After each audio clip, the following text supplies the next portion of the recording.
इस संदेश का शीर्षक है चंगाई के वरदान और सामर्थ के काम की शक्ति। इसे सुनकर आशीष पाइए। तो आज बस इसलिए कि हम खुद को तैयार करें प्रार्थना और सेवकाई के समय के लिए और अपेक्षा करें प्रभु अलौकिक काम करें, आज मैं बताना चाहता हूं यहाँ चंगाई के वरदान के बारे में और सामर्थ के काम की शक्ति पर। ये पवित्र आत्मा के दो वरदान हैं। अवश्य ही बाइबल में आप पहला कुरिन्थियों अध्याय 12 में आत्मा के 9 वरदानों के बारे में पढ़ते हैं। मैं 2 पर गौर करना चाहता हूं, चंगाई के वरदान और सामर्थ के काम की शक्ति। अगर आपके पास अपनी बाइबल है तो इस वचन को पढ़िए। पहला कुरिन्थियों अध्याय 12 वचन, पहला कुरिन्थियों अध्याय 12 और हम पढ़ेंगे वचन 7 से 12।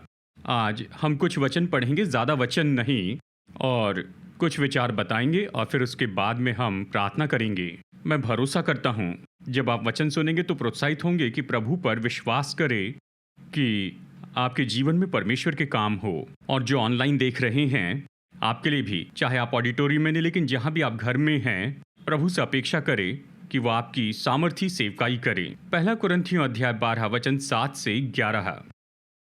क्योंकि सबके लाभ पहुंचाने के लिए हर एक को आत्मा का प्रकाश दिया जाता है, यानी सबके लाभ के लिए।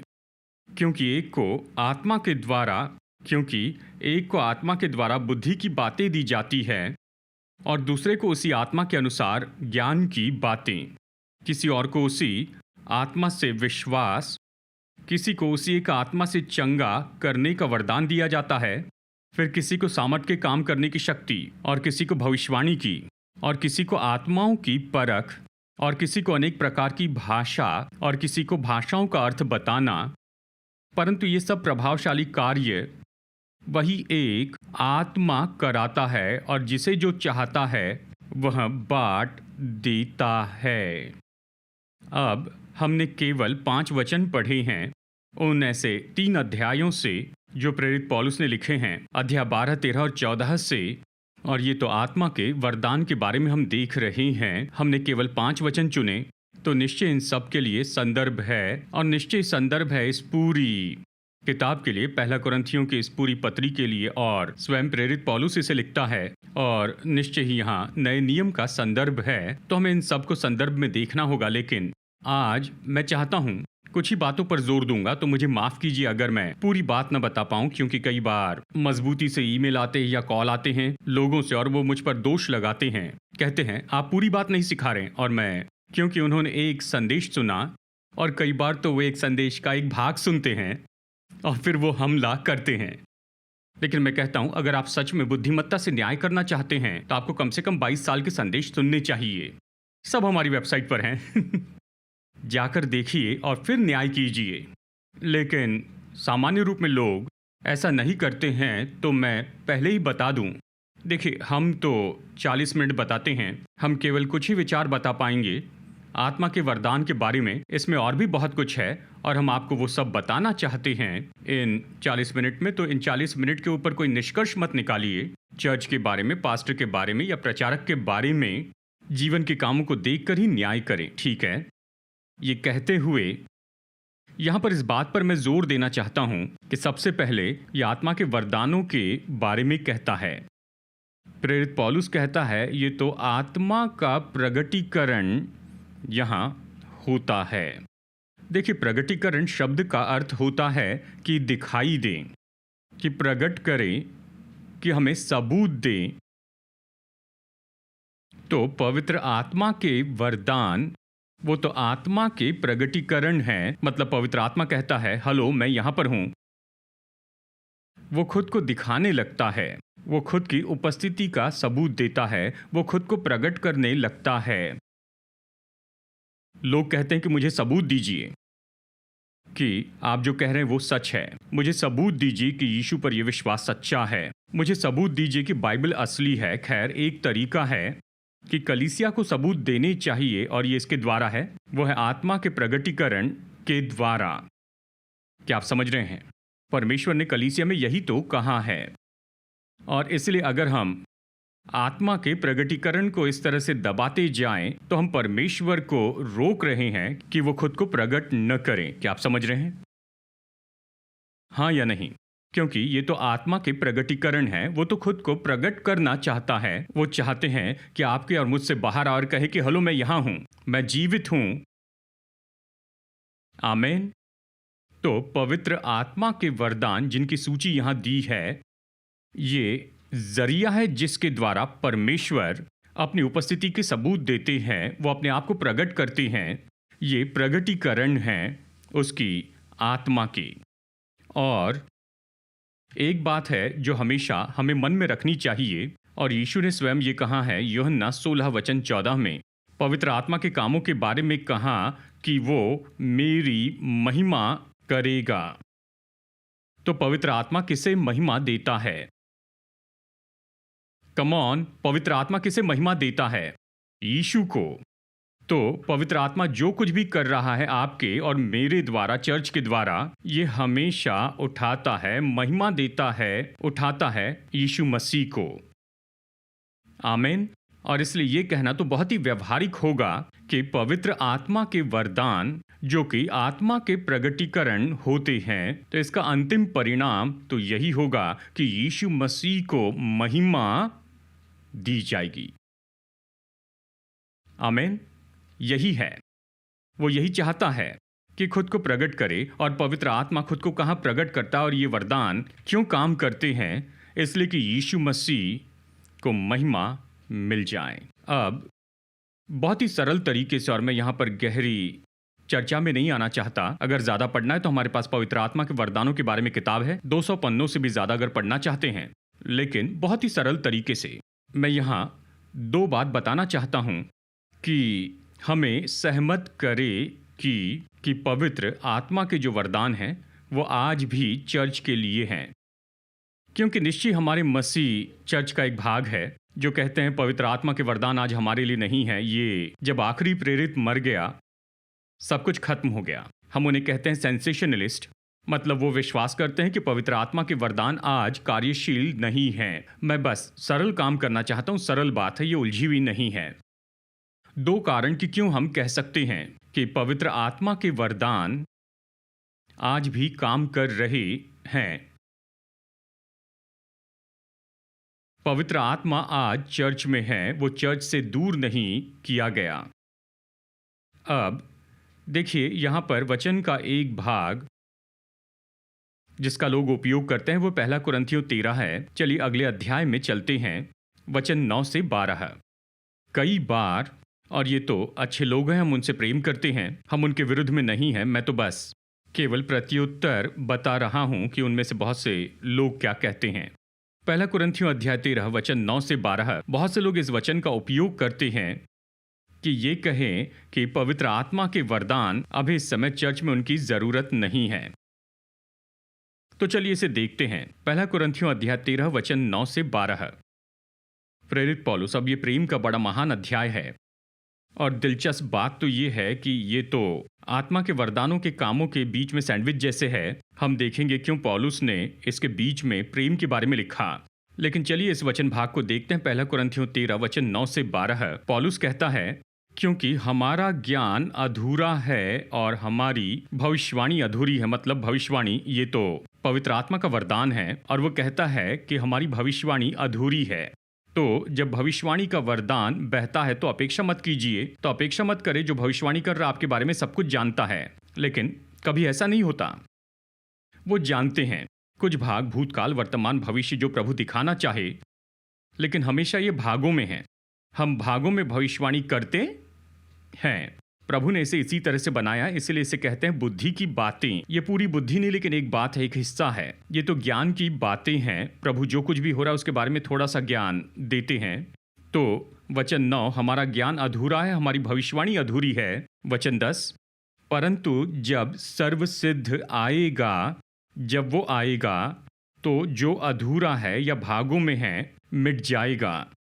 जब मैं बालक था तो मैं बालकों के समान बोलता था, बालकों सा मन था, बालकों की सी समझ थी। परंतु जब सयाना हो गया तो बालकों की बातें छोड़ दी। अभी हमें दर्पण में धुंधला सा दिखाई देता है, परंतु उस समय आमने सामने देखेंगे।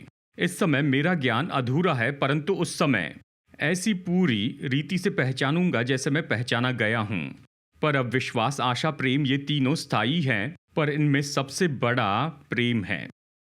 अब बहुत से लोग, उनके बारे में कह रहा हूं, जो कहते हैं आज पवित्र आत्मा के वरदान चर्च में काम नहीं करते, वो वचन 10 उपयोग करते हैं और वो कहते हैं कि प्रेरित पौलुस ने कहा है, परंतु जब वो सर्वसिद्ध आएगा तो जो भागों में है, अधूरा है, वो मिट जाएगा।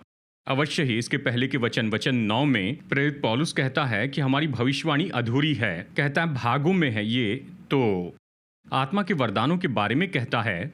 और इसलिए वचन 10 में वाक्य तो यह है, पौलुस कहता है जब वो सर्वसिद्ध है या जो सिद्ध है वो आएगा तो जो कि अधूरा है यानी वरदान है वो मिट जाएंगे।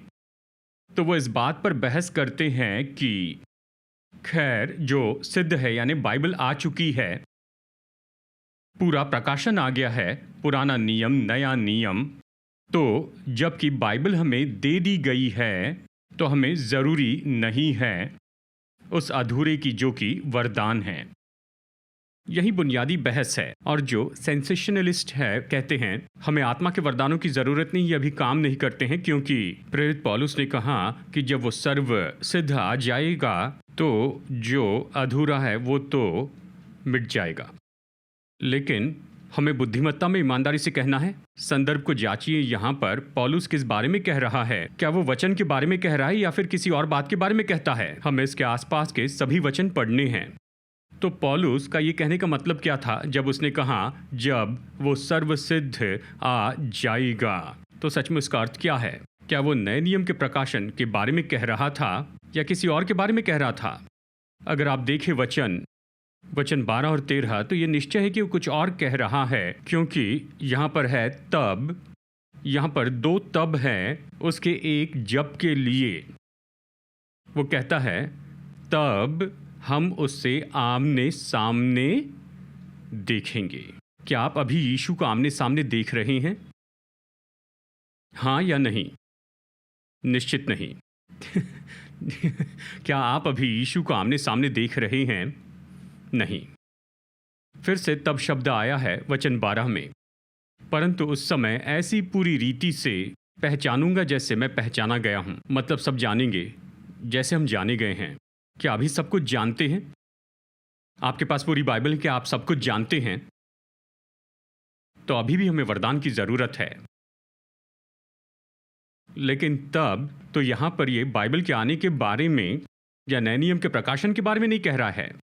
यहाँ पर 2 बातें उसने बहुत ही स्पष्ट बताई है कि जब हम उसे आमने सामने देखेंगे और उसे पूरी रीति से पहचानूंगा जैसे मैं पहचाना गया हूं।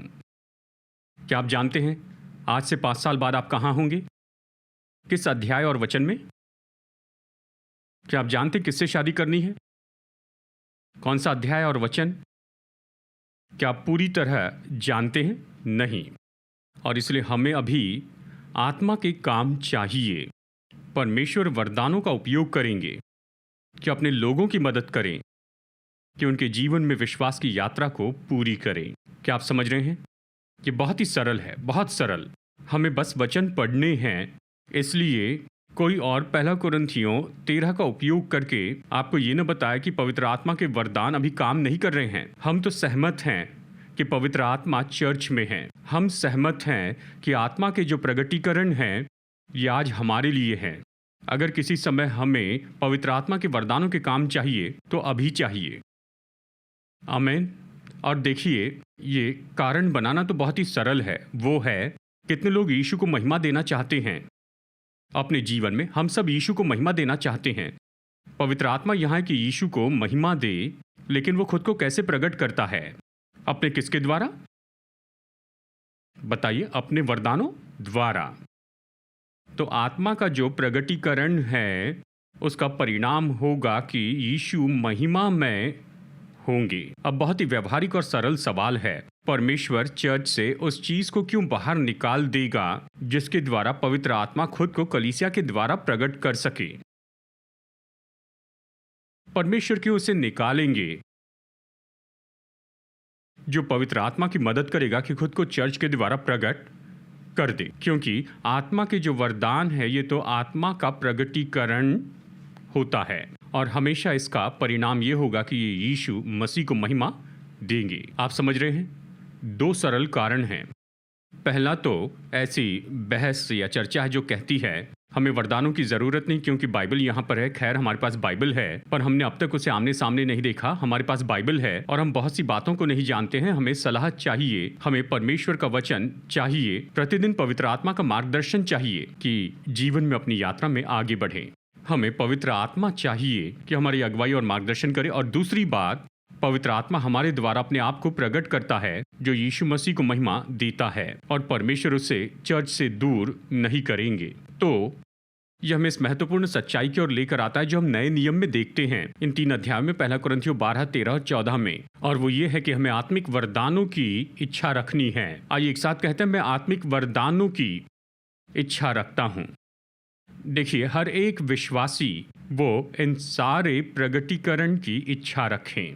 हमने आत्मा के 9 प्रगटीकरण के बारे में आपको बताया है। हम सभी तो नहीं समझा रहे, केवल 2 पर कुछ समय देख रहे हैं आज इस समय, लेकिन हमें इच्छा रखनी चाहिए। देखिए, जब परमेश्वर आपको किसी बात की इच्छा रखने के लिए कहते हैं तो उसकी इच्छा रखना अच्छा है। आमीन। आप सहमत नहीं लगते हैं? जब परमेश्वर आपसे कहते हैं कि किसी बात की इच्छा रखें तो उसकी इच्छा रखना अच्छा है। हाँ, कुछ लोग कहते हैं नहीं नहीं, मुझ में कोई इच्छा नहीं है, लेकिन परमेश्वर ने हमें क्षमता के साथ में बनाया है कि इच्छा रखे, अच्छी बातों के लिए इसका उपयोग करना है। और एक अच्छी बात है जो वो हमें बताता है कि आत्मिक वरदानों की इच्छा रखें। गलत तरह की आस्था है जो आपसे कहती है कि सारी इच्छाओं को मार दें, क्योंकि परमेश्वर ने आपको इस क्षमता के साथ में बनाया है कि इच्छा रखें। अब समस्या ये नहीं कि अपनी इच्छाओं से दूर हो जाए, पर उसे सही दिशा में लेकर आए। सही चीजों के लिए इच्छा रखें, क्योंकि वो आपके अंदर में आपको शक्ति देती है कि आप उसके पीछे चले जाए। क्या आप सुन रहे हैं? तो 3 बार 1 कुरिन्थियों 12:31 में प्रेरित पौलुस यानी 12वें अध्याय के अंत में कहता है, तुम बड़े से बड़े वरदानों की धुन में रहो, परंतु मैं तुम्हें और भी सबसे उत्तम मार्ग बताता हूं। अब देखिए कैसे कहता है, धुन में रहो, इच्छा रखो, मतलब इच्छा स्क्वायर, मतलब बड़ी इच्छा रखो, यानी खुद को प्रोत्साहित करो, यानी इच्छा रखे और उसके पीछे जाए। बड़ी तीव्र इच्छा, सबसे बड़े वरदान। अब देखिए, सबसे बड़े वरदान का मतलब क्या है? बड़े से बड़ा वरदान मतलब ऐसे कुछ वरदानों का एक साथ आना जो कि उस पल के लिए जरूरी है। बड़े से बड़े वरदान। देखिए, अगर कोई व्यक्ति बीमार है तो सबसे बड़ा वरदान क्या होगा? तो सामान्य रूप में बड़ा वरदान तो निश्चय ही चंगाई के वरदान होंगे, शायद विश्वास का वरदान और चमत्कार का वरदान। ये कॉम्बिनेशन चाहिए। अगर कोई व्यक्ति बहुत ही निराश है, देखिए उस समय चंगाई की जरूरत नहीं, वो व्यक्ति निराश है, तो उस समय सबसे उत्तम वरदान तो भविष्यवाणी का वचन होगा। क्या आप सुन रहे हैं? या कोई व्यक्ति अपने जीवन में बहुत ही मुश्किल परिस्थिति में होगा, यानी बहुत ही उलझी हुई परिस्थिति में, यानी आर्थिक कर्ज, ऐसी बहुत सी बातें हो सकती हैं जो गलत हो जाए। सबसे उत्तम वरदान तो चमत्कार का काम है कि परमेश्वर की चमत्कार की सामर्थ उनकी परिस्थिति में आए और सब बदल दे। और साथ में विश्वास का वरदान और भविष्यवाणी का वचन कि उन्हें प्रोत्साहित करे। परमेश्वर आपके जीवन में यही करेंगे, मैं समझता हूं। तो पौलुस ये कह रहा है, बड़े बड़े वरदानों की धुन में रहो। क्या? बड़े बड़े वरदानों की, उसके लिए इच्छा रखें। उसमें कुछ भी गलत नहीं है कि आप इच्छा रखते हैं। तो आमतौर पर लोग मुझसे ऑफिस में आकर बात करते हैं। पिछले कुछ हफ्तों से हम बहुत ही बिजी थे, बाइबल कॉलेज खत्म कर रहे थे, एग्जाम्स थी और ये सारी बातें।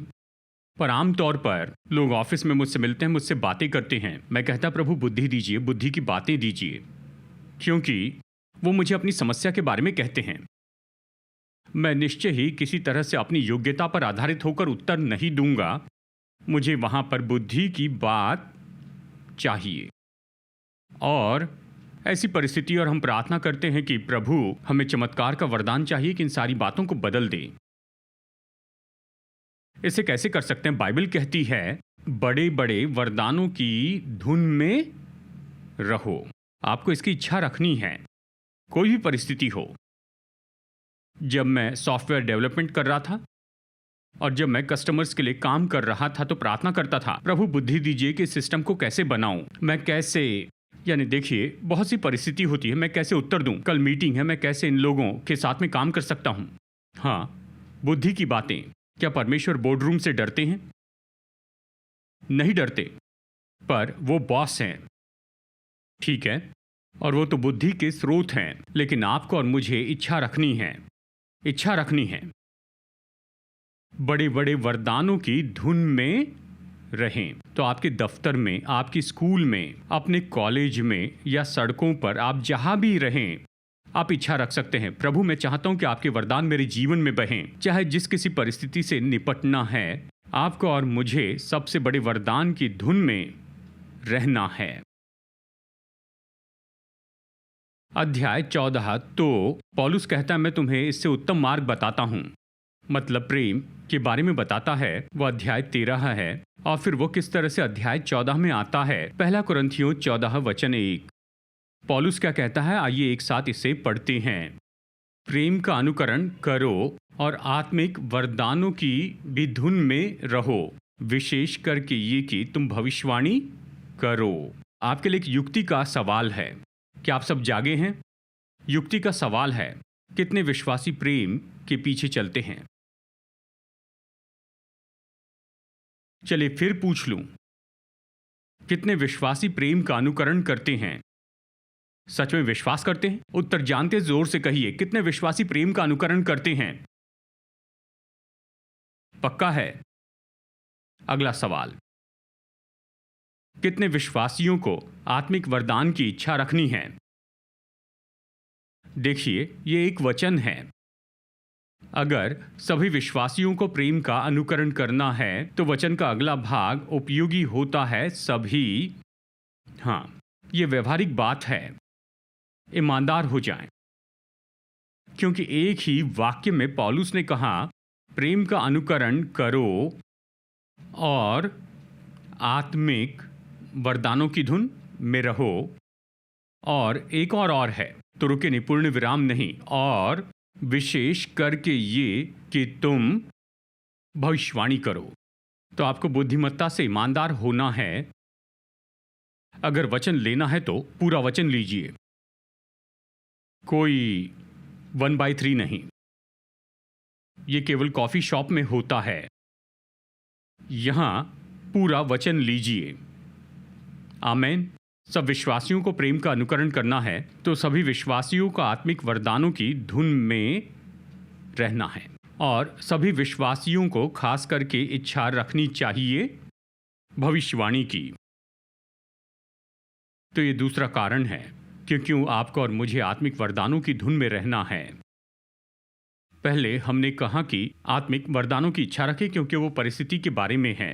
चाहे जो भी परिस्थिति हो, आप उसे वरदानों से उत्तर दें, सबसे उत्तम वरदान जो कॉम्बिनेशन हो। दूसरी बात, हमें प्रेम में चलने के लिए बुलाया है और आत्मिक वरदानों की इच्छा रखनी है। बहुत ही सरल है। प्रेम में चले, वरदान की इच्छा रखे। प्रेम में चले और वरदानों की इच्छा रखें। देखिए, अगर आप कहते हैं कि मैं प्रेम में ही चलूंगा तो आज्ञा भंग कर रहे हैं। कुछ लोगों के लिए बहुत मुश्किल है, नॉकआउट पंच जैसे है पर यह सच्चाई है। जिस परमेश्वर ने कहा प्रेम का अनुकरण करे, वो कहता है कि वरदानों की धुन में रहो। तो पास्टर मैं प्रेम में चलूंगा, मेरे लिए काफी है, मुझे वरदान नहीं चाहिए। वरदान क्यों नहीं चाहिए? कौन आपको रोक रहा है? परेशानी क्या है? क्योंकि जिस परमेश्वर ने कहा है कि प्रेम का अनुकरण करो, उसने यह भी कहा है कि आत्मिक वरदानों की धुन में रहो, और विशेष करके कि तुम भविष्यवाणी करो। वो परमेश्वर है जिसने ये कहा है, तो इसे करें, इच्छा रखें, कुछ गलत नहीं। आप जहां भी हैं, जो भी परिस्थिति है, प्रभु पवित्र आत्मा के वरदान बहें। हम कहीं भी हो सकते हैं। प्रभु आपके वरदान काम करें, क्योंकि आपने कहा प्रेम में चले, वरदानों की इच्छा रखें, विशेष करके तुम भविष्यवाणी करो, मतलब प्रोत्साहन के वचन बोलिए। परमेश्वर से आपको उस पल में दिया जाता है। तो हमारे लिए परमेश्वर का निर्देश है कि आत्मिक वरदानों की इच्छा रखें, प्रेम में चले, आत्मिक वरदानों की धुन रखें। और आखिरी बात 1 कुरिन्थियों 14:12 में, आइए इसे एक साथ पढ़ते हैं। इसलिए तुम भी, आइए एक साथ पढ़ते हैं। इसलिए तुम भी जब आत्मिक वरदानों की धुन में हो तो ऐसा प्रयत्न करो कि तुम्हारे वरदानों की उन्नति से कलीसिया की उन्नति हो। 1 कुरिन्थियों 14:12। तो अवश्य ही पौलुस कहता है कि देखो, मैं जानता हूं कि तुम सभी कुरिन्थियों के लोग वरदानों के बारे में इच्छा रखते हैं। अब देखिए किस तरह से वो कहता है। वो ये नहीं कहता है कि तुम्हें इसे कम करना है। जिज्ञासा को, बहुत जिज्ञासा है, बहुत हो गया, बहुत ऊपर चली गई, सीमा के बाहर। उसने ये नहीं कहा। उसने कहा आत्मिक वरदानों की धुन में रहो। यहां उपयोगी बात यह है कि इसमें बने रहो, लेकिन गौर करो कलीसिया की उन्नति करने में। तो जो प्रभाव हम इस वचन में से लेते हैं वो तो यही है, आत्मिक वरदान कलीसिया की उन्नति करते हैं। आत्मिक वरदान चर्च की उन्नति करते हैं। बहुत ही सरल है। तो हमें आत्मिक वरदानों की धुन में क्यों रखना है? क्योंकि ये लोगों को उभारते हैं, लोगों की उन्नति करते हैं। मुझे याद है, देखिए ऐसी बहुत सी कहानियां मैं आपको बता सकता हूं, छोटी या बड़ी, बहुत सी। मुझे याद है एक बार प्रेयर लाइन में हम प्रार्थना कर रहे थे, और ये तो उत्तर भारत की बात है, और कई बार हम अपने मिशन वहाँ पर करते थे। अभी अपनी ट्रिप्स फिर से शुरू करेंगे, और सोचता हूँ शायद मई जून महीने से हम शुरू करेंगे। लेकिन मुझे पता नहीं उत्तर भारत में किस जगह पर हम वहाँ पर थे, लेकिन प्रार्थना के लिए बड़ी लाइन वहाँ पर आ रही थी, और सब कुछ हिंदी में था, और मैं हिंदी में उतना बेहतर नहीं। एक बहन वहाँ पर आई और कहने लगी कि मेरे घर में समस्या है, ये और वो है। और बस केवल उस पल में मुझे एक तस्वीर दिखी, बस एक टेलरिंग मशीन, सिलाई की मशीन मेरे मन में आई। अब हम निश्चय ट्रेन करते हैं कि किस तरह ज्ञान के वचन को पाए, लेकिन ये एक तरीका है। तो मेरे अनुवादक से बात करते हुए कहा कि इस बहन से पूछिए क्या इनके घर में एक सिलाई मशीन है। तो उसने पूछा कि बहन क्या आपके घर में सिलाई की कोई मशीन है? और उसने कहा हाँ। और फिर मैंने कहा ठीक है, परमेश्वर इनसे कह रहा है कि वो इनकी ज़रूरत पूरी करेंगे उस सिलाई की मशीन के द्वारा, उसके द्वारा, यानी जो भी काम वो उस पर करेगी। क्या आप समझ रहे हैं? ये बहुत ही सरल वचन था। मैं नहीं जानता उसके हृदय में क्या था, लेकिन जैसे परमेश्वर ने ज्ञान का वो वचन दिया, हम उसका उपयोग कर सकते हैं कि हम लोगों की सेवा कर सके। एक और केस में, वो तो पास्टर्स मीटिंग थी, उनसे बातें खत्म करके मैं एक अजनबी व्यक्ति के पास गया और मैं उन पर भविष्यवाणी करने लगा। और मैंने कहा प्रभु कह रहे हैं कि आप और आपकी पत्नी, मैं देखता हूँ एक स्कूल, मैं देखता हूँ कि बहुत से बच्चे वहाँ पर हैं, और परमेश्वर कह रहे हैं इसे पूरा करने में वो आपकी मदद करेंगे। वो पूरे अजनबी व्यक्ति थे। उसके बाद में उन्होंने गवाही दी, उस सभा में बताया, मैं पिछले 12 या 13 साल से मैं और मेरी पत्नी प्रार्थना कर रहे हैं इसी बात के लिए कि हम इस तरह के काम को शुरू कर सके। ये उनके लिए एक शाश्वती के रूप में आ गया, प्रोत्साहन के रूप में आ गया। क्या आप सुन रहे हैं?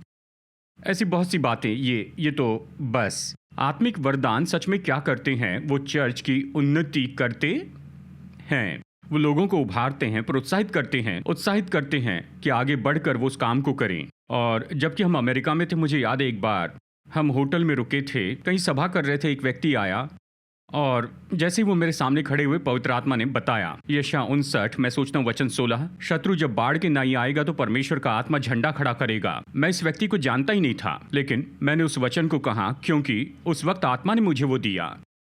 और फिर प्रार्थना पूरी होने के बाद में उसने कहा, जानते हैं यही तो मेरी सेवकाई के लिए वचन है, यही वचन परमेश्वर ने मुझे दिया और मैं अपनी सेवकाई अभी शुरू करने वाला हूँ, और यही वो सटीक वचन है जो परमेश्वर ने सेवकाई शुरू करने के लिए दिया है। ये तो शाश्वती थी, उसके लिए प्रोत्साहन थी। क्या आप सुन रहे हैं? ये तो इतना सरल हो सकता है, लेकिन परमेश्वर बोल रहे हैं हर एक दिन, हर एक पल में। जैसे आप और मैं लोगों की सेवकाई करते हैं, हमें बस ये सीखना है कि पवित्र आत्मा खुद को मेरे द्वारा प्रकट कीजिए, क्योंकि वरदान तो कलीसिया की उन्नति के लिए हैं। तो आपको और मुझे क्या करना है? हमें इच्छा रखनी है आत्मिक वरदानों की। दिन के किसी भी समय, किसी भी जगह जहां आप हैं, आत्मिक वरदानों की धुन में रहो और अवश्य ही सीखे कैसे पवित्र आत्मा उंडेलता है। तो हमें आत्मिक वरदानों की इच्छा रखनी है। कहिए एक साथ, आत्मिक वरदानों की इच्छा रखनी है। वो हमारी इच्छा को प्रत्युत्तर देते हैं। इसका मतलब अगर आप इच्छा नहीं रखते हैं तो गलती उसकी नहीं है। क्या आप सुन रहे हैं? क्योंकि उसने हमें निर्देश दिए हैं। कुछ लोग ये कहेंगे, बाइबल ये कहती है जैसे वो चाहे वैसे प्रकट करते हैं। सच है, ये कहता है जैसे वो चाहे वैसे खुद को प्रकट करते हैं। लेकिन उसने साथ ही हमें एक और निर्देश दिया है। 3 बार उसने कहा है कि आत्मिक वरदानों की धुन में रहो। क्या आप उसकी इच्छा रखते हैं? क्योंकि अगर आप इच्छा नहीं रखते हैं तो उस पर दोष न लगाएं। ओ, पवित्र आत्मा नहीं चाहता। नहीं, वो चाहता है। पर क्या आप इच्छा रखते हैं? वो इच्छा रखते हैं। क्या आप इच्छा रखते हैं? क्योंकि वो हमारी इच्छा को प्रत्युत्तर देते हैं। हम इच्छा रखते हैं, वो देते हैं। फिर से कहते हैं, हम इच्छा रखते हैं, वो देते हैं। अब ध्यान दीजिए, बाइबल कहती है कि ये तो आत्मा के वरदान हैं।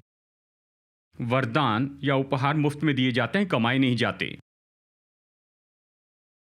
वरदान या उपहार इसलिए नहीं दिए जाते हैं कि आप इतनी ऊंचाई पर पहुंचे हैं आत्मिक परिपक्वता में, या फिर आपने इतनी ज़्यादा प्रार्थना की है, या जो भी हो, लेकिन वरदान मुफ्त में दिए जाते हैं। आमीन। और इसे कहते हैं आत्मा के वरदान, और इसके लिए ग्रीक है कैरिस माटा। कैरिस अनुग्रह, अनुग्रह के वरदान। लेकिन चर्च इसे बनाता है वर्क्स अमाटा। मतलब हम इसे कामों पर आधारित रखते हैं, इसके बजाय कैरिस पर यानी अनुग्रह पर रखें। यह तो कामों के माटा नहीं, यह है कैरिस माटा, अनुग्रह के वरदान। क्या आप कैरिस्मैटिक हैं? हाँ। क्यों? क्योंकि मैं विश्वास करता हूं कैरिस माटा में, यानी अनुग्रह के वरदानों में।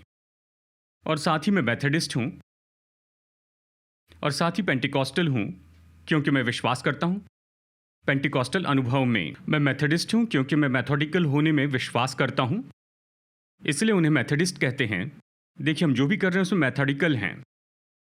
हम मेथोडिस्ट हैं। आमीन। सच है। उन्हें क्यों मेथोडिस्ट कहा गया? क्योंकि जॉन और चार्ल्स वेस्ली वो बहुत ही मेथोडिकल थे, अपने कामों में अनुशासित थे। हम मेथोडिस्ट हैं। क्या बैप्टिस्ट हैं? हाँ, बैप्टिस्ट हूं। मैं डुबकी के बपतिस्मे पर विश्वास करता हूं। हाँ, खैर इसे यहीं पर भूल जाते हैं। लेकिन बात तो ये है, देखिए, ये तो कैरिस्माटा है, यानी अनुग्रह के वरदान हैं। हमने इसे नहीं कमाया, ये हमें मुफ्त में दिए गए हैं। लेकिन हमने बहुत ज़्यादा क्वालिफायर लगा कर रखा। हमें इतनी प्रार्थना करनी चाहिए, इतना पवित्र होना चाहिए, यानी 7 बार डुबकी लगानी है। इस तरह बहुत सी बातें हमने रखी हैं। लेकिन आराम कीजिए, ये अनुग्रह के वरदान हैं। इसके लिए केवल आपको इच्छा रखनी चाहिए, और ये उसकी सामर्थ है, ये उसके काम हैं, ये उसी का काम है। अवश्य हम ट्रेंड हो सकते हैं, हम बहुत कुछ सीख सकते हैं कि इसे कैसे पाए। चलिए यहाँ पर जल्दी से इन 2 वरदानों को देखेंगे और फिर रुकेंगे। चंगाई के वरदान। ये बहुत से वरदान उनके नामों के द्वारा ही हम जान सकते हैं। इसका मतलब क्या है? सेवा में उनका उद्देश्य क्या है? चंगाई के वरदान तो इसलिए है कि लोगों में चंगाई लाए। और ध्यान दीजिए, दोनों शब्द अनेक वचन में हैं। वरदान, चंगाई, मतलब ये तो असीमित है। इस तरह प्रकट होते हम कभी भी कैटलॉग नहीं बना सकते कि चंगाई के सारे वरदान लिखें। चंगाई के सारे वरदान ये असीमित हैं। कैसे प्रभु लोगों को चंगाई देंगे, वो कैसे छुटकारा देंगे, चंगाई के वरदान। लेकिन ये तो पवित्र आत्मा के काम हैं जो लोगों में चंगाई लेकर आते हैं। और यह हमारे किसी भी भाग के लिए चंगाई है, आत्मा, प्राण और शरीर के लिए। कुछ लोगों को अपनी आत्मा में चंगाई चाहिए, वो आत्मा में जख्मी हुए हैं, वो आत्मिक रीति से जख्मी हैं क्योंकि जीवन के ऐसे अनुभव रहे हैं, लोगों ने चोट पहुंचाने वाली बातें कही होंगी, वो तो आत्मा में चोट खाए हैं, आत्मा में जख्मी हैं, ये उनकी हड्डियां सुखा देता है। हाँ, मेडिकली यदि आपकी हड्डियां सूख जाए तो बुरा है, लेकिन जख्मी आत्मा ये क्या करती है? ये उतना बुरा है जैसे कि हड्डियां सूख जाती है। कुछ भी हो, ये अलग विषय है, लेकिन लोगों को आत्मा में चंगाई चाहिए, प्राण में चंगाई चाहिए, मन, इच्छा और भावना में लोग चोट खाए हैं, उन्हें चंगाई चाहिए, वो निराश हैं, परेशान हैं, हर तरह की चंगाई, शरीर में चंगाई चाहिए, तो चंगाई के वरदान इसमें काम करते हैं। क्या आप समझ रहे हैं? तो फिर आज पवित्र आत्मा यहाँ चर्च में है। अगर आप यहाँ पर हैं और आत्मा में चोट खाए हैं, या अपने प्राण में या अपने शरीर में, ये आत्मा के वरदान हैं। बहुत से मार्गों में से एक है, कुछ लोग सोचते एक ही है, ये बहुत से मार्गों में से है। इसके द्वारा प्रभु यीशु मसीह से चंगाई पा सकते हैं। उसने अपनी आत्मा के द्वारा ये आप में चंगाई का काम करें, और ये वरदान के रूप में आता है। ऐसा नहीं कि आपने इसे कमाए क्योंकि आज आप बहुत अच्छे हैं, आने के पहले 10 अध्याय पढ़े हैं। नहीं, ये वरदान है। शायद आपने एक भी वचन नहीं पढ़ा है, ठीक है, आप इसके योग्य हैं। ये वरदान है, ये मुफ्त में दिया जाता है। आमीन।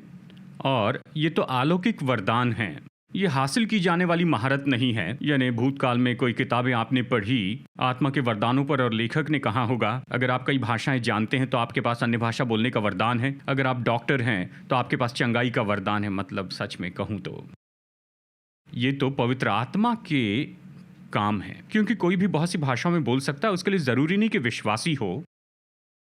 कोई भी डॉक्टर बन सकता है। डॉक्टर बनने के लिए आपको विश्वासी होने की जरूरत नहीं। अगर कोई नास्तिक डॉक्टर है तो क्या उसमें चंगाई के वरदान हैं?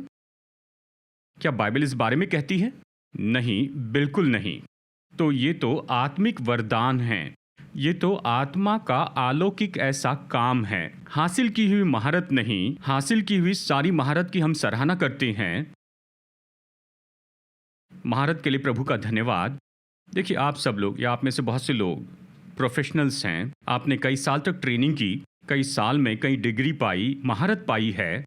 लेकिन यहाँ पर हम चर्चा कर रहे हैं अलौकिक रीति से उंडेला जाना। आपके पास वो महारत है। चलिए उदाहरण के लिए कहिए आप एक व्यापारी हैं, आपने एमबीए किया है, आपने ये सब कुछ सीखा है, पर पवित्र आत्मा जब बुद्धि की बातें देता है कि व्यापार की समस्या कैसे हल करें, यह हासिल की महारत नहीं है, बुद्धि का वरदान है। क्या आप सुन रहे हैं? तो हम आत्मा के अलौकिक प्रगटीकरण पर कह रहे हैं। ये हासिल की महारत नहीं है। हासिल की महारत के लिए प्रभु का धन्यवाद। उसे बढ़ाइए, सीखते जाइए। लेकिन हम उसके बारे में कह रहे हैं जो इससे भी बढ़कर है। हम कह रहे हैं अलौकिक रीति से काम करना, ऐसी बातें जो हमारी योग्यता से परे हैं, जो प्रभु करते हैं। ये चंगाई के वरदान हैं, उसने दिए, तो हम चंगाई के परिणाम देखते हैं लोगों में। और आज हम कहते हैं प्रभु चंगाई के वरदान बहते चले जाए। बाइबल में बहुत से उदाहरण हैं, हर तरह के लोग चंगे हुए। क्या आप कल्पना कर सकते हैं? बाइबल कहती है प्रेरितों के काम 19 में कि प्रेरित पौलुस रुमाल पर प्रार्थना करता था और वो उसे बीमारों पर रखते थे और बीमार चंगा हो जाता था, दुष्ट आत्माएं निकल जाती थी। ये तो चंगाई के वरदान का प्रगटीकरण है, क्योंकि ये सामान्य रूप में, स्वाभाविक रूप में नहीं कर सकते। ये तो पवित्र आत्मा का काम होता है। कल्पना कर सकते हैं जब पतरस पैदल चल रहा था 5th एवेन्यू मेन स्ट्रीट में, पता नहीं उसकी परछाई लोगों पर पड़ी और वो चंगे हुए। क्या आप बता सकते हैं? नहीं, ये तो केवल पवित्र आत्मा की सेवकाई होती है अलौकिक रूप में। पर यह असली था क्योंकि लोग आए फ्लाइट से, पूरे देशों से कि यरूशलेम में पहुंचे कि सड़कों पर लेटे रहें। अगर ये असली नहीं होता तो वो नहीं आते। सच तो यह लोग चंगे हुए थे तो वो सारे नगरों से वहां पर आने लगे। चंगाई के वरदान, लोग चंगे हुए। क्या पवित्र आत्मा बदल गया है? हाँ या नहीं? नहीं। क्या बदला है? एक चीज, हमारी इच्छा। हम ज्यादा ही सभ्य हो गए हैं। हमें वापस जाना होगा, यह शब्द अच्छा होगा, पूर्वकालीन, कि हम जाएं उस असली में, सरल में, बालक जैसे विश्वास में, जो बाइबल की बातों पर विश्वास करता है। आमेन। कहिए, पवित्र आत्मा, आपने उन दिनों में इसे किया, आज इसे फिर से कीजिए। और सामर्थ के काम, ये चमत्कार के काम क्या है? ये तो अलौकिक ऐसा सस्पेंशन है व्यवस्था और सामान्य क्रियाओं की, इसलिए कि वहां पर ऐसा कुछ हो जाए। कुछ नॉर्मल प्रोसेसिंग है, प्रभु ने ये नियम रखे हैं इस जगह पर, और मनुष्य में ये सभी नॉर्मल प्रोसेसेस हैं। जब परमेश्वर उस पर हावी होते हैं, उसे दूर कर देते हैं और कुछ होने देते हैं, वही तो चमत्कार के काम है। और हम इसे बाइबल में देखते हैं, परमेश्वर ने इसे लोगों की आर्थिक जरूरतों को पूरा करने के लिए किया। क्या आप समझ रहे हैं?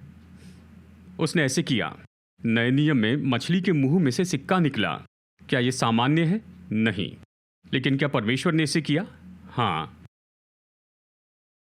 पतरस ने सारी रात मेहनत की और कुछ भी नहीं पकड़ा। यीशु ने कहा, अपने जाल डालो, और तब जाल फाड़ने वाली, नाव डुबाने वाली इतनी मछलियां पकड़ी। ये क्या है? चमत्कार के काम। 5 रोटी 2 मछली, 5,000 को भोजन दिया। केमिकली बयान नहीं कर सकते हैं कि कैसे वो जो टुकड़े थे वो चेलों के हाथ में बहुगुणित हुए। हाँ, ये होता है। जिस परमेश्वर ने उनकी सृष्टि की, वो ये चमत्कार कर सकते हैं। अभी आपके जीवन में आपको जो चमत्कार चाहिए, शायद अलग हो। आपके लिए शायद कोई द्वार खुले कि आप उसमें से जा सके, या फिर शायद कॉलेज की एडमिशन हो। शायद ये असंभव होगा, पर जब प्रभु द्वार खोलते हैं तो ये चमत्कार है। आमेन। और शायद ये आपके जीवन में कुछ और हो। परमेश्वर परिस्थिति बदल देते हैं, जरूरत पूरी करते हैं। ये चमत्कार है। हम चमत्कार के परमेश्वर की सेवा करते हैं, और चमत्कार करने का वरदान तो अभी भी चर्च में है, जिसके द्वारा पवित्र आत्मा खुद को प्रकट करता है। आमेन। थोड़ी देर में हम प्रार्थना करेंगे। तो आज के दिन मैं आपको प्रोत्साहित करता हूं, सहमत हो जाए कि पवित्र आत्मा के वरदान तो चर्च में हैं। बुद्धि का वचन, ज्ञान का वचन, चंगाई के वरदान, चमत्कार के काम, विश्वास का वरदान, अन्य भाषा और अन्य भाषा का अर्थ और भविष्यवाणी और आत्माओं की परख, ये सारे वरदान हैं। और पवित्र आत्मा तो इच्छा रखता है कि अपने आप को इन सारे वरदानों के द्वारा प्रकट करें, क्योंकि यीशु तो महिमा पाएंगे और इसके द्वारा चर्च उन्नति पाएगा। लेकिन ये आप पर और मुझ पर है कि इन वरदानों की इच्छा रखें। आमेन। तो हमें दोनों तरफ से इच्छा रखनी चाहिए। इसके साथ खत्म करूंगा। दोनों तरफ से इच्छा रखनी चाहिए। आप पूछेंगे, दोनों तरफ से मतलब क्या है? मतलब आप एक तरफ से खड़े हैं कि किसी की सेवा में आप साधन हो, तो इसकी इच्छा रखनी है। या फिर आप दूसरी ओर हैं, आप ऐसे हैं जो ऐसा वरदान पाना चाहते हैं कि आपके जीवन की जरूरत हो, आप भी इसकी इच्छा रखें। इसमें कुछ गलत नहीं। क्या आप समझ रहे हैं? दोनों तरफ से। कई बार हम दूसरी ओर होते हैं, प्रभु मुझे चंगाई चाहिए, प्रभु मुझे चमत्कार चाहिए, प्रभु मुझे प्रोत्साहन का वचन चाहिए, प्रभु मुझे चाहिए। हम उस तरफ होते हैं। इच्छा रखें, कुछ गलत नहीं, गलत नहीं। इच्छा रखें, प्रभु मेरी सेवा कीजिए। कई बार हम तो इस तरफ होते हैं, परमेश्वर आपके द्वारा काम करते हैं, आप जरिया होते हैं, और आप में से जीवन के जल की नदियां बह निकलेगी। और आप इच्छा रखेंगे, प्रभु मैं एक जरिया हूं, वरदान की इच्छा रखता हूं। कृपया खोल चंगाई के वरदान, कृपया खोल चमत्कार के काम, कि लोग आशीष पाए। आमीन। कि प्रभु आप छू ले, आप चंगाई दे, आप छुटकारा दे, चाहे ये आत्मा, प्राण या शरीर हो। कई बार इन वरदानों के द्वारा दुष्ट आत्माओं की शक्तियां चली जाती हैं और बंधन तोड़े जाते हैं, लोग आजाद होते हैं। आमीन। और इसके पहले कि संदेश खत्म करें और यहां से जाए, आइए प्रारंभिक कलीसिया जैसे हो जाएं, हमारे विश्वास में सरल रहें। इतने सरल रहे कि विश्वास करें कि बाइबल क्या कहती है। इतने सरल हो कि विश्वास करें कि पवित्र आत्मा अपने आप को अपने वरदानों के द्वारा प्रकट करें। प्रभु, हम जानते हैं हम आधुनिक संसार में रहते, लेकिन मैं अपने विश्वास को सरल रखता हूं, एक बच्चे के जैसे विश्वास करता हूं। बाइबल जो कहती है उस पर विश्वास करता हूं।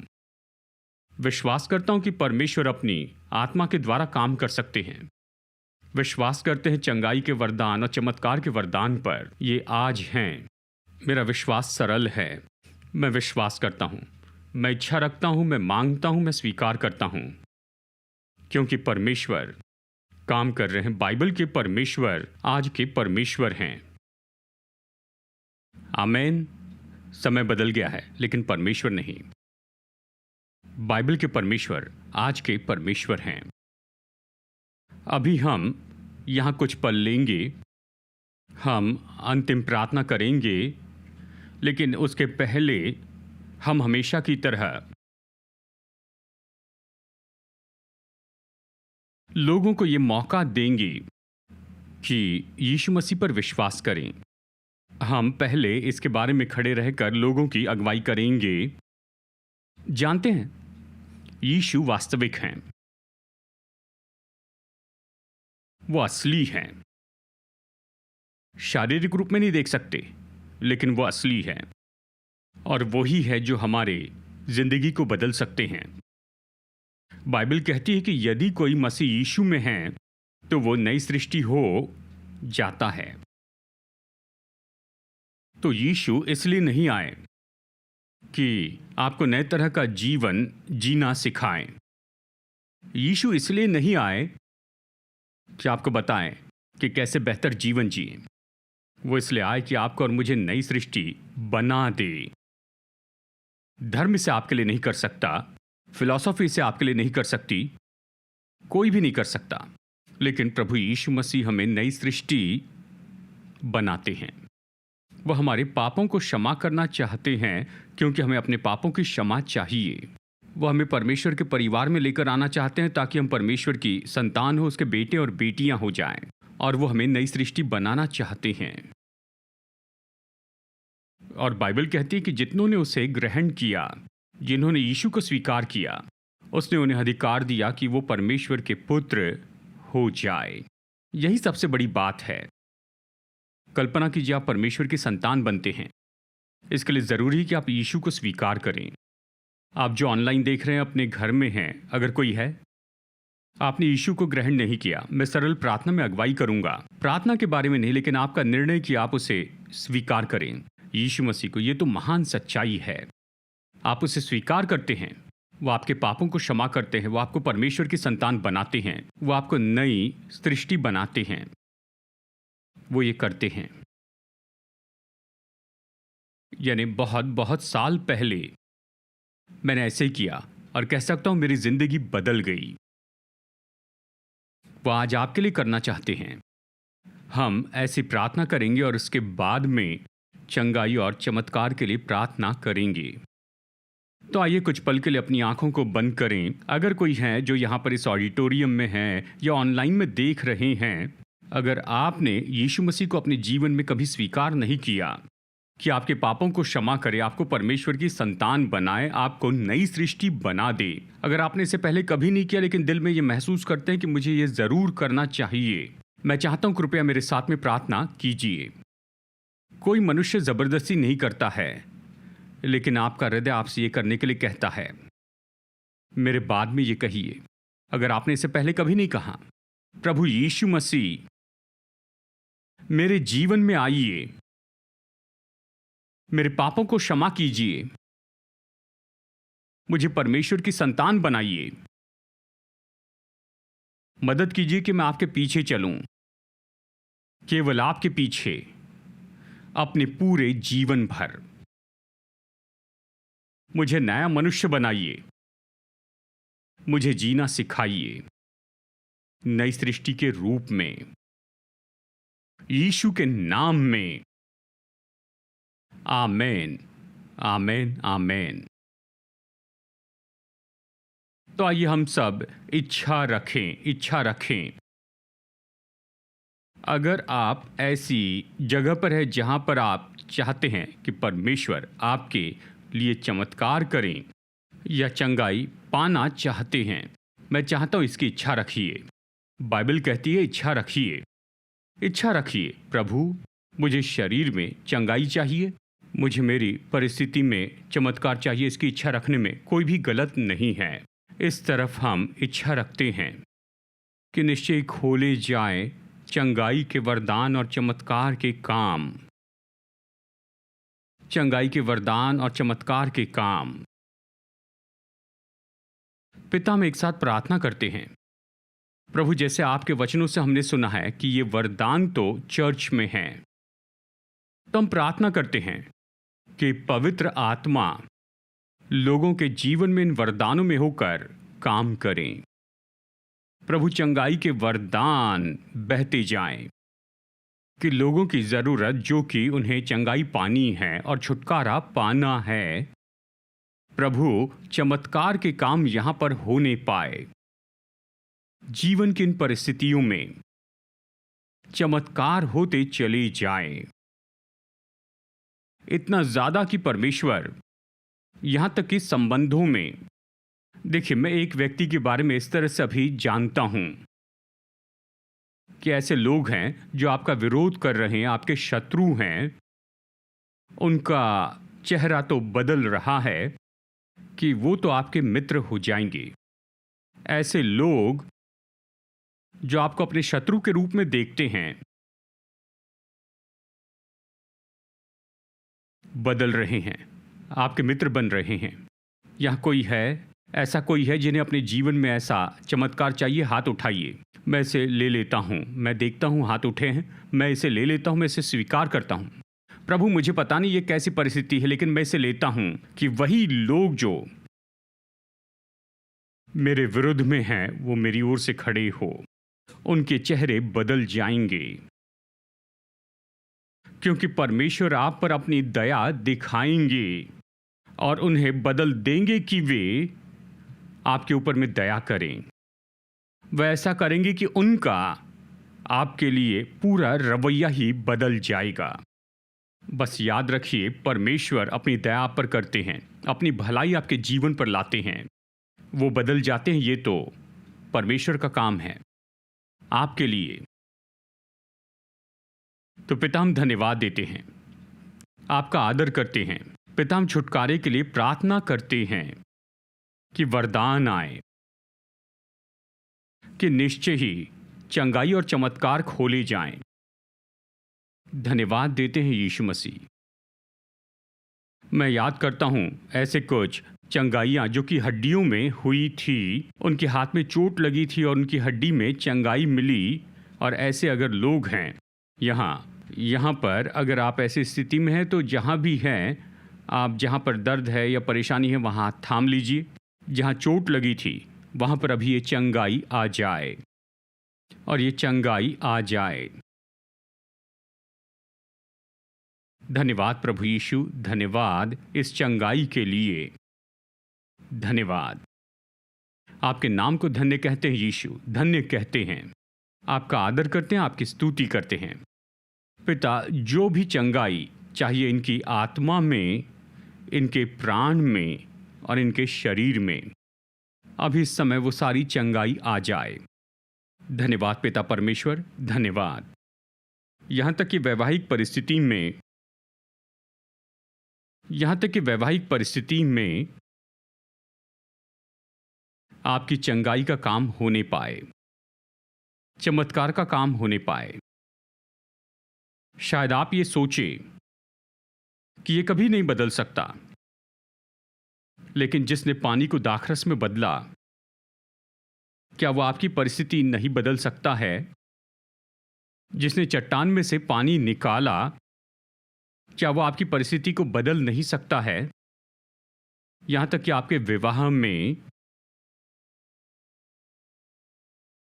परमेश्वर का काम होने पाए, परमेश्वर का चमत्कार होने पाए।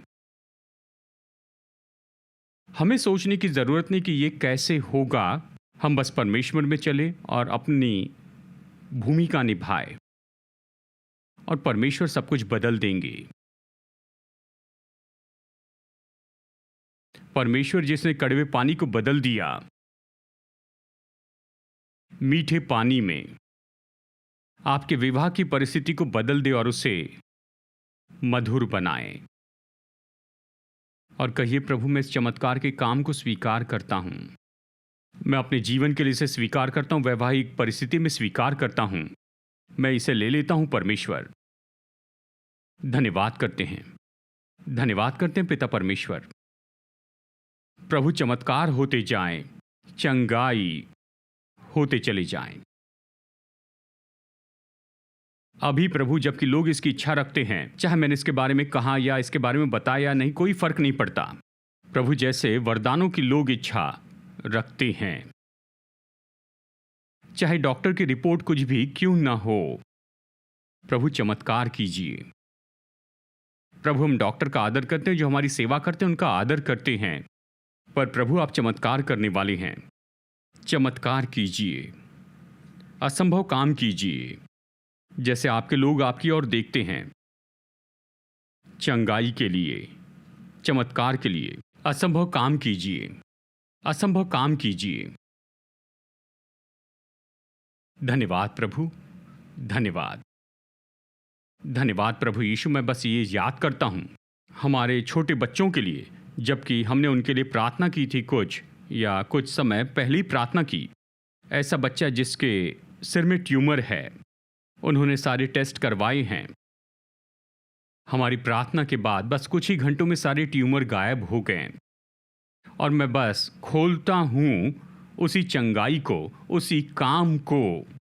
शायद कुछ लोग हमें देख रहे हैं और आपका कोई बच्चा है और हो सकता है कि आप ऐसी परिस्थिति में हैं कि परमेश्वर जिसने ये चमत्कार किया है वो आपके बच्चे के लिए यही चमत्कार करेगा। चाहे वो चंगाई जो भी हो जो आपके बच्चों को चाहिए। प्रभु बच्चे जिन्हें चंगाई चाहिए शायद हॉस्पिटल में होंगे, वो अभी देख रहे होंगे। प्रभु यही चमत्कार उनके लिए फिर कीजिए, फिर से कीजिए, इसे फिर से कीजिए। उन बच्चों के लिए जो हॉस्पिटल में हैं, उन बच्चों के लिए जिन्हें चंगाई चाहिए, फिर से कीजिए, फिर से कीजिए प्रभु, फिर से कीजिए। और माता पिता आनंद मनाएं जब वो चंगाई के काम को होते हुए देखेंगे।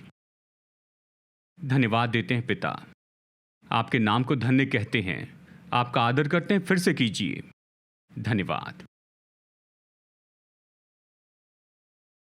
तो पिता हम आपको धन्यवाद देते हैं, आपकी स्तुति करते हैं हर एक चंगाई के वरदान के लिए और हर एक चमत्कार के लिए जो आपने किए हैं अपने लोगों के जीवन में, यीशु के नाम में। आमेन, आमेन। ठीक है, हम खत्म करेंगे। हम आपको ऐसा करने के लिए प्रोत्साहित करते हैं कि जब आप चमत्कार पाते हैं, कुछ होता है चंगाई या चमत्कार, तो अपनी गवाही भेजिए testimony@apc.org पर, ताकि हमारे पास रिकॉर्ड हो और हम इसे लोगों को बता सके। चलिए प्रार्थना करते हैं। पिता हम धन्यवाद देते हैं अपने लोगों की सेवकाई करने के लिए कि हमारे पास अद्भुत गवाही होगी कि यीशु मसीह के नाम को महिमा दे सके। धन्यवाद। अब हमारे प्रभु यीशु मसीह का अनुग्रह और हमारे स्वर्गीय पिता परमेश्वर का प्रेम और उसके पवित्र आत्मा की मधुर उपस्थिति हम में से हर एक के साथ सदा होती रहे, यीशु के नाम में। आमेन। संदेश सुनने के लिए धन्यवाद। भरोसा करते हैं कि ये संदेश आपके लिए आशीष रहा। मुफ्त के स्रोत पाने के लिए, जिनमें हैं सरमन नोट्स और पब्लिकेशन, पाने के लिए विजिट करें apcwo.org पर। बेंगलुरु के एपीसी बाइबल कॉलेज की जानकारी पाने के लिए विजिट कीजिए apcbiblecollege.org पर। याद रखिए, All Peoples Church Bengaluru app download कीजिए एप्पल या गूगल प्ले स्टोर से।